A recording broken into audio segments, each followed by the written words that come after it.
నా పక్కన ఉన్నోళ్ళే పని చేయనిస్తలేరు. వాళ్ళందరికీ నా కుర్చీపైనే ఆశ. నేను కుర్చీలో కూర్చొని నా ఎదురుగా కుర్చీ వేసుకొని కూర్చోండి అంటే వినేవాళ్ళు లేరు. నా కుర్చీపైనే ఇంకో కుర్చీ వేసుకొని కూర్చుందామనుకునే వాళ్ళే ఉన్నారు. అట్లా సాధ్యం కాదు కదా. చెప్పే వాళ్ళే ఎక్కువ ఉన్నారు. మనం చెప్తే వినేవాళ్ళు ఏరి. ఇక్కడికి వచ్చింది ముఖ్యమంత్రి గారి పరిస్థితి. ముఖ్యమంత్రి గారు కూర్చోమంటే కూర్చునేటోళ్ళు లేరాట, చెప్తే పనినేటోళ్ళు లేరాట. చెప్తే పనింటలేరాట, కూర్చోమంటే కూర్చుంటలేరాట. పైగా ముఖ్యమంత్రి గారి కుర్చీ మీదనే ఇంకో కుర్చీ వేసుకొని కూర్చోవాలనే ఆలోచనతోటి మంత్రులు ఎమ్మెల్యేలు ఉన్నారట. మరిగా నువ్వు చెప్పిన పాఠమే వాళ్ళు అప్పచెప్తాను. ఏమన్నారు మీరు గతంలో? ఒక కుర్చీ కనుక ఉంటే ఆ కుర్చీలో కూర్చోబెట్టవలసి వస్తే నేను నిలబడి సీతక్కను కూర్చోబెడతా అన్నావు. అనగానే సప్పట్లో సప్పట్లో సప్పట్లో సప్పట్లో, ఇక విజిల్లు సప్పట్లు.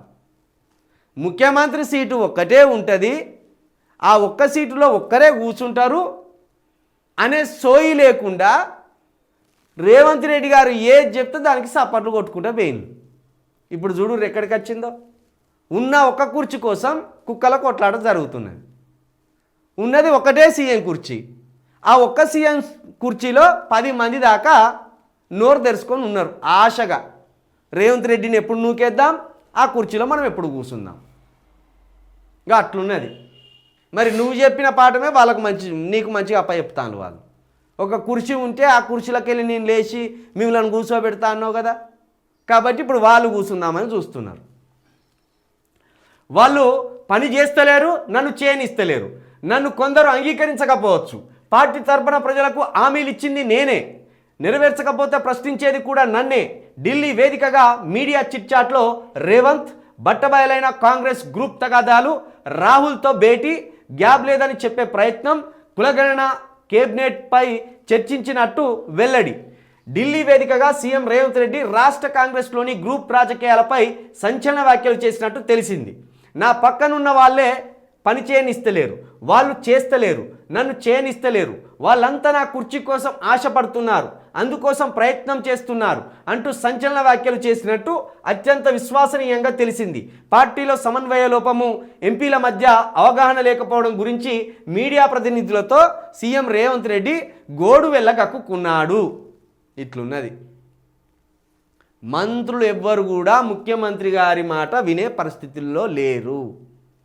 ఎమ్మెల్యేలు ఎవ్వరు కూడా ముఖ్యమంత్రి గారి మాటను దేకే పరిస్థితుల్లో లేరు. ఈ బాధనంతా ఢిల్లీకి పోయి ఢిల్లీ మీడియా ముందు రేవంత్ రెడ్డి గారు వెళ్ళగక్కిండు. ఇక పాలన ఎట్లా ముందుకు సాగుతుంది, ఇక సంక్షేమ పథకాలు ఎట్లా సాగుతాయి, ఇక రాష్ట్రం ఎట్లా ముందడ పడుతుందో అర్థం చేసుకోరు. ముఖ్యమంత్రిగా ఎన్నుకున్నారు, ముఖ్యమంత్రి చెప్పినట్టు పనులు చేయాలి. కానీ నువ్వు ముఖ్యమంత్రివి, నువ్వు చెప్తే మేము వింటామా? ఎప్పుడు వచ్చినావు నువ్వు కాంగ్రెస్లోకి? మా తాతల నుండి మేము కాంగ్రెస్లో ఉన్నాం, మా తండ్రుల నుండి కాంగ్రెస్లో ఉన్నాం. కాంగ్రెస్ ఓడిపోయినప్పుడు ఉన్నాం మేము, కాంగ్రెస్ గెలిచినప్పుడు ఉన్నాం మేము. మాతోటి నీకు పోచా? మొన్న వచ్చినోని నువ్వు సీఎం కుర్చీలో కూర్చుంటే నువ్వు చెప్తా మేము వినాలా? ఇట్లాంటి ఆలోచన ధోరణితోటి ఇటు కాంగ్రెస్ ఎమ్మెల్యేలు, కాంగ్రెస్ మంత్రులు వ్యవహరిస్తున్నారు. ఇక అందుకే రాష్ట్రంలో కాంగ్రెస్ పాలన పడికేసింది. నిజానికి రేవంత్ రెడ్డి గారు చిన్న వయసులోనే ముఖ్యమంత్రి అయింది. ఆయనకు ఏదోటి చేయాలనే ఆలోచన ఉన్నది. ఎందుకంటే కేసీఆర్ని పండు పండు పండు అని అమ్మిన్లు. కేసీఆర్ దొంగ, కేసీఆర్ దొంగ, కేసీఆర్ దొంగ.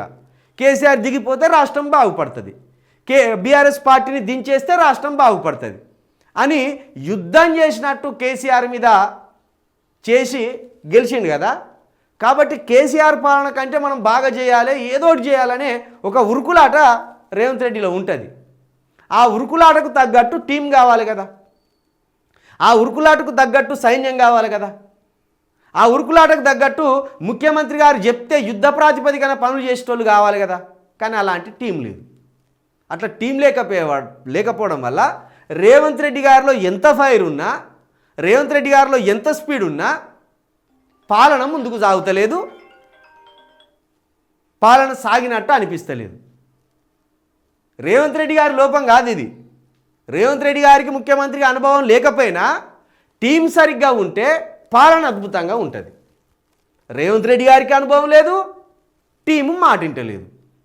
పోనీ ఎవడన్నా అనుభవం ఉన్నోడు వచ్చి ఇది మంచి మాట అని చెప్దామా అనుకుంటే ఎప్పుడు రేవంత్ రెడ్డిని ఆ సీట్కి దించేద్దామనే ఆలోచనతోటే ఉన్నోళ్ళే ఎక్కువ ఉన్నారు.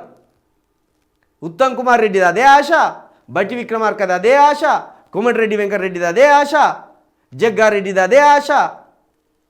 ఇక రేపో మాపో కాటికి కాలు జాపిన జానారెడ్డి గారు కూడా అవకాశం ఉన్నదంటే కచ్చబట్టుకొని వచ్చి నాకు ముఖ్యమంత్రి పదవి కావాలని అడుగుతాడు. ఆయన ఏమున్నది, ఇంకా ఆయనే విహెచ్ గారు, హనుమంతరావు గారు, ఎవరో ఏమ్రా బాబు మేమే తీసుకొచ్చినాం రాజీవ్ గాంధీని అని ఆయన కూడా ముఖ్యమంత్రి కావాలనే ఆశ ఉన్నది. ఇంతమంది ముఖ్యమంత్రులు అయినాక ఈ ఏడ ముందర పడుతుంది, పార్టీ ఎక్కడ ముందర పడుతుంది, పాలన ఎక్కడ ముందర పడుతుంది. కాబట్టి రేవంత్ రెడ్డి గారు నువ్వు ఏ మాట అయితే అన్నవో, ఒక కుర్చీ ఉంటే ఆ కుర్చీలకు సీతక్కను కూర్చోబెడతా అనే ఏ మాట అయితే అన్నవో ఇక గా మాటను పట్టుకున్నారు వాళ్ళు గట్టిగా.